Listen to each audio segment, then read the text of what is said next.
वंदे मातरम।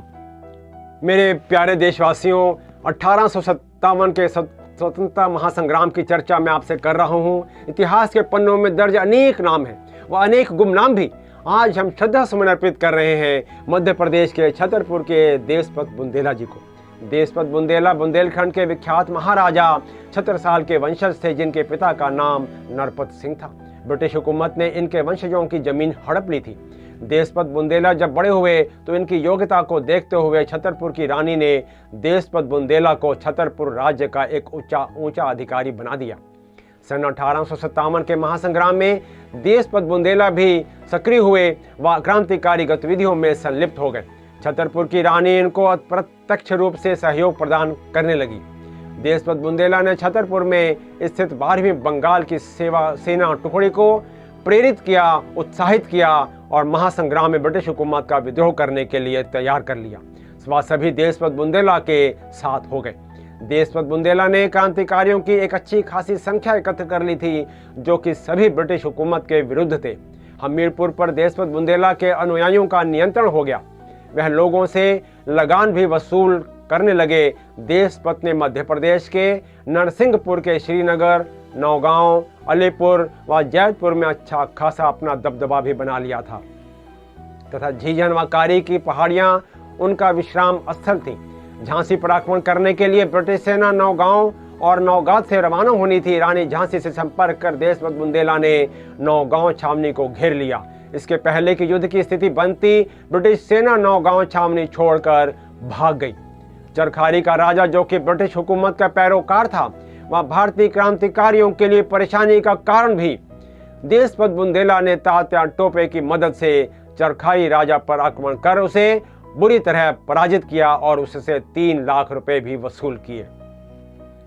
तात्या टोपे देशपत बुंदेला के क्रांतिकारी जज्बे, आत्मविश्वास से प्रभावित थे और समय समय पर उसे संघर्ष के लिए निर्देशित करते और देशपत बुंदेला भी उसको पूरी निष्ठा से क्रियान्वित भी करते थे।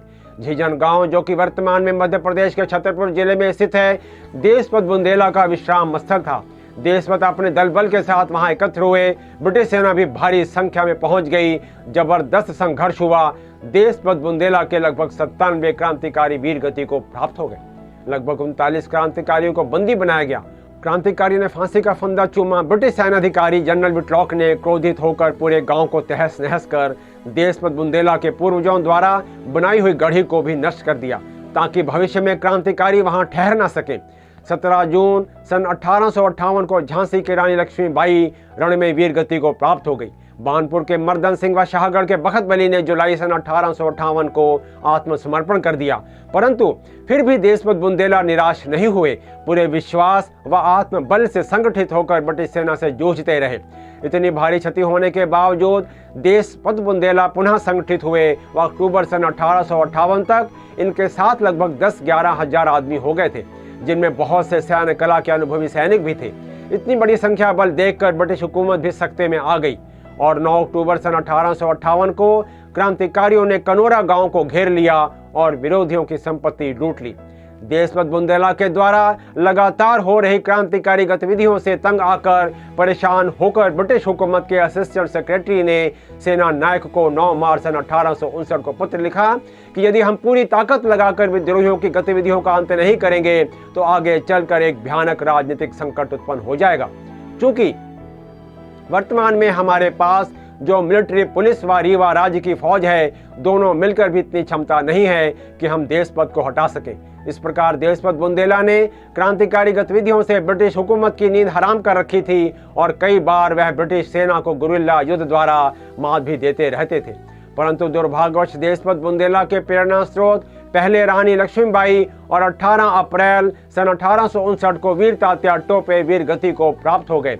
देशपत बुंदेला के लिए यह अत्यंत दुखद घटना थी, परंतु साहस आत्मबल के धनी देशपत बुंदेला ने अपनी गतिविधियों को विराम नहीं दिया। देशपत बुंदेला को खत्म करने, जिंदा पकड़ने की मुहिम तेज हो गई। ब्रिटिश सेना ने देशपत बुंदेला की सूचना देने वालों को 5000 रुपए का इनाम घोषित किया। छतरपुर की रानी ने 500 रुपये और पश्चिमोत्तर प्रांत की सरकार ने 1000 रुपये, इस प्रकार कुल 6500 रुपये का पुरस्कार घोषित कर दिया गया। हमेशा की तरह घर घर के भेदियों, कायर लोगों ने, जिनमें मिहीलाल पुरोहित और ठाकुर विक्रमादित्य ने मिलकर 3 दिसंबर सन 1862 को देशपत बुंदेला को नौगांव से कुछ दूर घात लगाकर हमला कर मार दिया। देशपत के भाई नन्हे दीवान और भतीजे रघुनाथ सिंह ने क्रांति का बागडोर संभाली। देशपत बुंदेला के भाई नन्हे दीवान 10 अक्टूबर सन 1865 को वीर गति को प्राप्त हो गए और रघुनाथ सिंह 1868 तक तो सक्रिय थे, परंतु उसके बाद उनका क्या हुआ यह नहीं पता चल सका। शत नमन करते हैं वीर क्रांतिकारी देशपत बुंदेला जी को उनके स्वतंत्रता संग्राम में की गई पवित्र आहुति को। वह शत नमन करते हैं नन्हे दीवान व रघुनाथ सिंह जी को।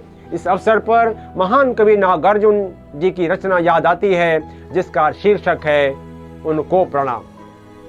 जो हो नहीं सके पूर्ण काम, जो हो नहीं सके पूर्ण काम, मैं उनको करता हूँ प्रणाम। कुछ कुंठित और कुछ लक्ष्य भ्रष्ट जिनके अभिमंत्रित तीर हुए, रण की समाप्ति के पहले ही जो वीर रिक्त तूणीर हुए, मैं उनको करता हूँ प्रणाम। जो छोटी सी नैया लेकर उतरे करने की उधधि पार, मन की मन में ही रही स्वयं हो गए उसी में निराकार, मैं उनको करता हूँ प्रणाम। जो उच्च शिखर की ओर बढ़े रह नव नव उत्साह भरे, पर कुछ न ले ली हिम समाधि, पर कुछ ने ले ली हिम समाधि, कुछ असफल ही नीचे उतरे, मैं उनको करता हूँ प्रणाम। एकांकी और अकिंचन हो जो भू परिक्रमा को निकले, हो गए पंगु प्रतिपद इतने, मैं उनको करता हूँ प्रणाम। कृत्य नहीं जो हो पाए प्रत्युत फांसी पर गए झूल, कुछ ही दिन बीते हैं फिर भी यह दुनिया जिनको गई भूल, मैं उनको करता हूँ प्रणाम।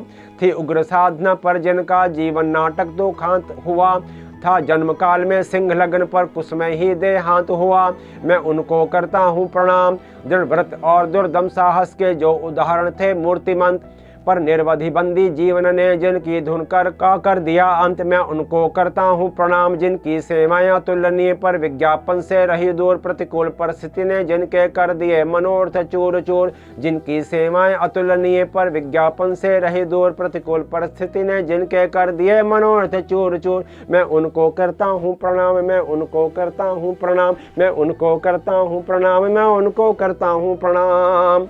मेरे प्यारे दोस्तों, मैं आशा करता हूँ आपको मेरा यह एपिसोड अवश्य पसंद आया होगा। कृपया इसे लाइक करें, शेयर करें, सब्सक्राइब करें, बेल आइकन को भी प्रेस करना ना भूलें और अपने सुझाव भी हमें अवश्य भेजें और इस इतिहास को भी जन जन तक पहुँचाने में मेरी मदद करें। जय हिंद।